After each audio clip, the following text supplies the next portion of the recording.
Bien, como ya hemos estudiado el uso de las variables binarias, pasemos ahora a un poco de elementos de evaluación de impacto. Hacemos la siguiente pregunta. ¿Los hospitales mejoran la salud de las personas? Esta es una pregunta muy sencilla y claramente la respuesta que a uno se le ocurre es sí. Obvio, digamos que los hospitales mejoran la salud de las personas. Pero, ¿qué pasa si uno quiere evaluar eso con datos? Bueno, hay que tener un poquito de cuidado, porque lo que uno pensaría es que deberíamos comprar salud. Supongamos por un segundo que tenemos una medida de salud, en donde valores bajos es que la persona tiene poca salud, pero valores altos es que la persona tiene mucha salud. Supongan que ustedes comparen la salud promedio, por ejemplo, de los que van al hospital, eso en esta literatura se conoce como los tratados, los que reciben el tratamiento, versus los que no van al hospital, o sea, aquellos que son el control en esta literatura. Si ustedes hacen eso, entonces básicamente están diciendo que van a comparar la salud de los que van al hospital menos la salud de los que no van al hospital.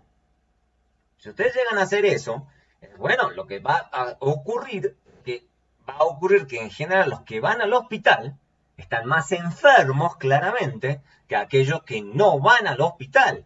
Entonces, si ustedes hacen este cálculo, lo que seguramente ocurra es que esto les dé negativo, ¿ok?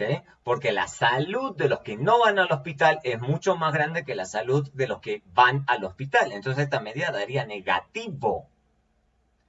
Entonces, ¿qué sucede? Entonces, ¿qué me indica eso? ¿Que el hospital enferma a las personas? Eso suena un poquito raro. ¿Cuál es el problema? ¿Cuál es el problema de todo este análisis que estamos haciendo? Bueno, el problema es muy sencillo, digamos. Que la intuición nos dice que, claro, que aquellos que van al hospital tienden a ser, en promedio, personas más enfermas que aquellas que no van. Incluso sin ir al hospital, el grupo tratado, o sea, los que van al hospital tienen peor salud que el grupo control. Incluso sin que el hospital no tenga nada que ver en esa historia. Muy bien, ese problema es el problema fundamental de evaluación de impacto. Veamos esta intuición que acabamos de analizar, cómo se analiza técnicamente con herramientas econométricas. Básicamente lo que se está estudiando es una binaria que toma tan solo dos valores, que es 1 y 0 y 1, en donde 0 es no ir al hospital y 1 es ir al hospital. Esa es básicamente, por eso es que es importante entender las binarias. Lo que queremos estudiar es alguna medida de salud. Supongamos por un segundo que tenemos una medida de salud. Entonces la pregunta que nos hacemos es básicamente si ir al hospital afecta a la salud. Eso es, DI afecta a YI, donde I indica cada individuo. Entonces, ¿qué tenemos? Tenemos dos potenciales resultados. Tenemos o Y1I, eso es si la persona va al hospital, y Y0I, si la persona no va al hospital. Sencillo. En principio. Entonces, ¿qué es lo que idealmente quisiéramos? Quisiéramos medir la diferencia entre ir al hospital versus no ir al hospital. O sea, la diferencia en salud generada por ir al hospital. El problema, que no resulta tan obvio de todo esto, pero que si lo piensa por 2 segundos, es que esto es imposible. Es imposible hacer ese cálculo. ¿Y por qué es imposible hacer ese cálculo? Muy sencillo, no hay forma de volver en el tiempo y hacer que la persona no vaya al hospital, si fue, o que no vaya, si no fue. O sea, una vez que la persona toma la decisión de ir al hospital, lo único que vamos a ser capaces de ver es su resultado si va al hospital. No podemos volver en el tiempo, tomar al mismo individuo y cambiarle su valor, o sea, cambiarle su decisión en el tiempo.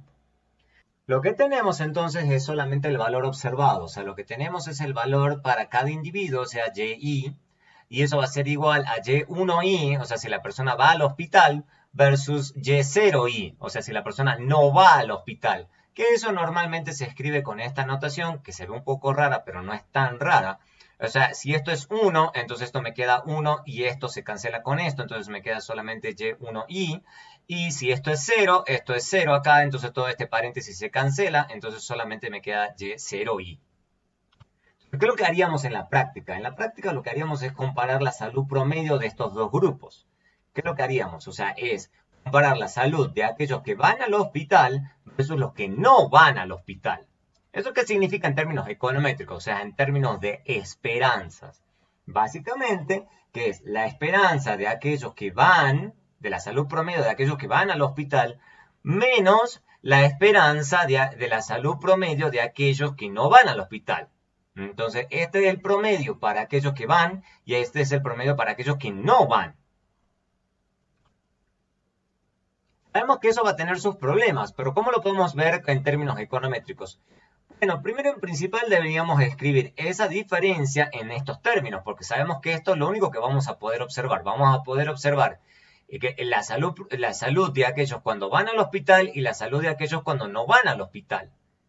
¿Qué pasa si queremos jugar con el contrafactual? O sea, ¿qué pasa si querríamos ver la salud promedio si no fuesen al hospital, siendo que van, y la salud y lo sumamos y los restamos? Fíjense que al final del día, si hacemos esto, esto sería 0. Esta expresión que se ve un poquito sofisticada es la más importante. Veamos cada una de estas. Primero en principal, la que ya hemos analizado. Esta es la diferencia que efectivamente estamos observando en la salud de los individuos. Lo que queremos en realidad es ver cuál es el efecto del tratamiento, o sea, el efecto de ir en los tratados. O sea, esto es ir al hospital. Entonces, querríamos en la salud promedio de los que van, dados que van, y la salud promedio de los que van si no hubiesen ido. Eso es el efecto de tratamiento que queremos analizar. El problemita que vamos a tener es lo que se llama de sesgo de selección, que es la diferencia en la salud promedio si no hubiesen ido en ninguno de los dos casos. Lo veamos por partes. Entonces, lo que queremos estudiar es esto. Eso es lo que realmente querríamos. O sea, esto que está acá, si uno va y lo vuelve a agrupar estas dos cosas, esto es lo que realmente querríamos. Es la diferencia promedio en la salud condicional a haber ido al hospital. Ese sería el efecto causal. Promedio de la hospitalización entre aquellos que fueron hospitalizados.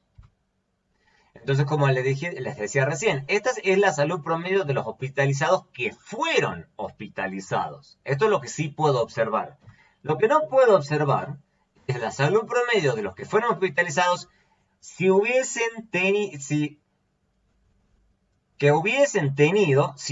sido hospitalizados. De nuevo, es la salud promedio de los hospitalizados que hubiesen tenido si no hubieran sido hospitalizados. O sea, este es el contrafactual. Esto es lo que no puedo ver. Este otro elemento que es importante es el famoso sesgo de selección. Fíjense, esta es de nuevo la salud promedio de los hospitalizados que hubiesen tenido si no hubieran sido hospitalizados. Esto es lo que no puedo ver. Lo que sí puedo ver es la salud promedio de los no hospitalizados que no fueron hospitalizados. El sesgo de selección, si lo miran con cuidado, es la diferencia en salud promedio entre grupos de tratado y control, aún si no hubiera habido tratamiento. Es lo que les decíamos al comienzo.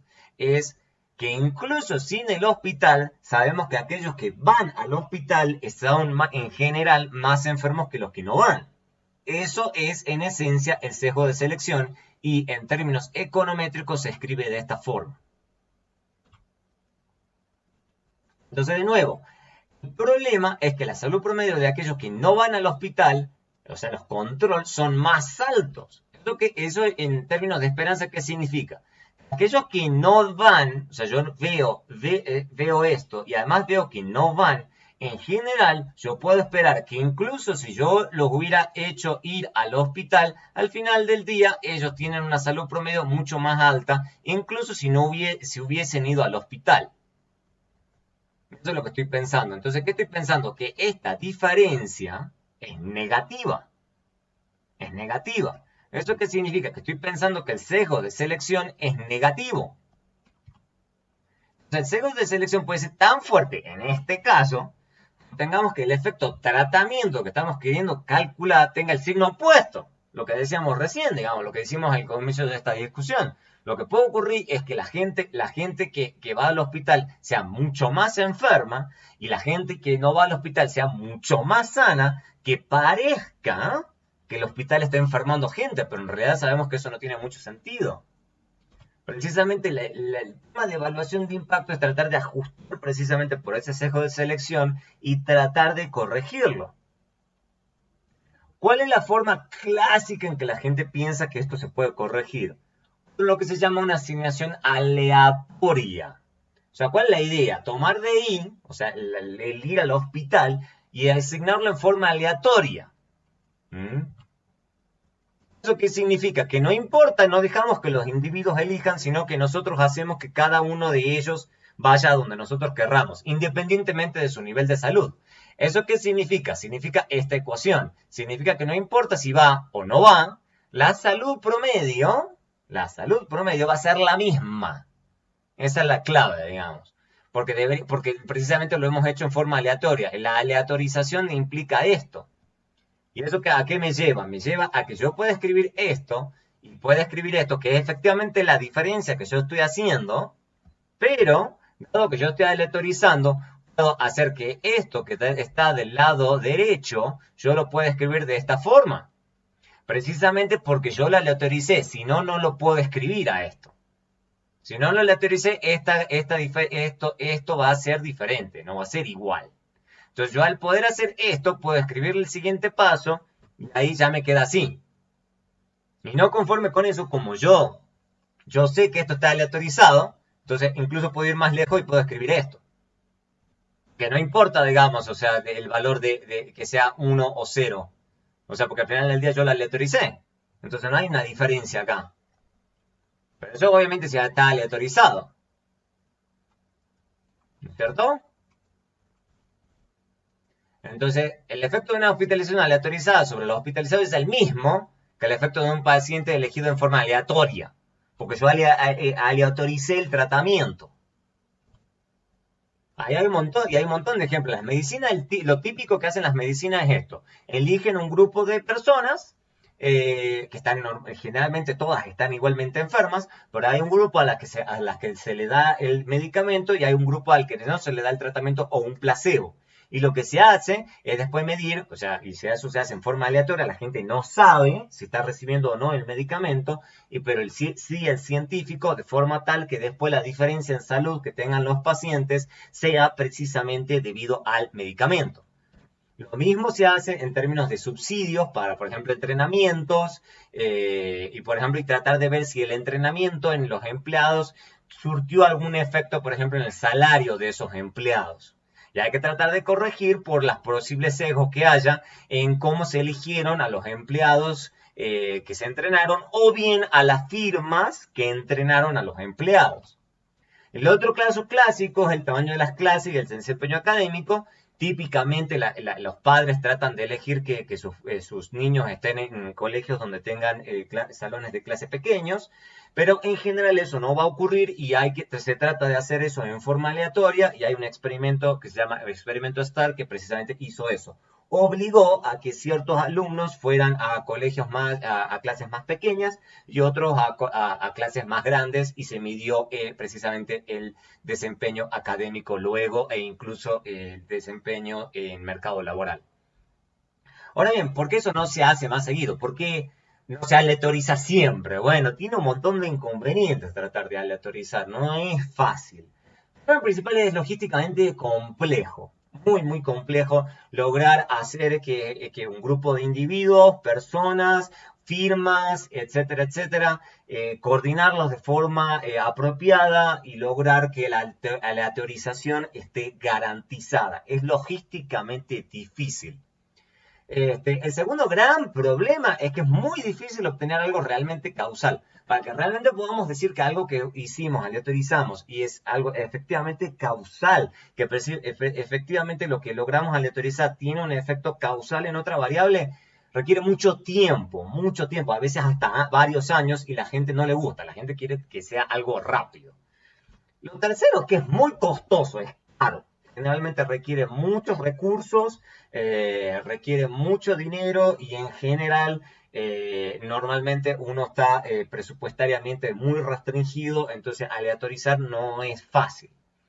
Este, Además, digamos, es moralmente complejo, en algunos casos, como es, por ejemplo, el caso de los hospitales, donde deberíamos obligar a la gente este, a ir al hospital, incluso si no lo necesitan, y no ir al hospital, incluso cuando quizás necesiten ir al hospital. Entonces, a veces no es tanto, a veces tan solo costoso en términos monetarios, sino a veces costoso en términos morales.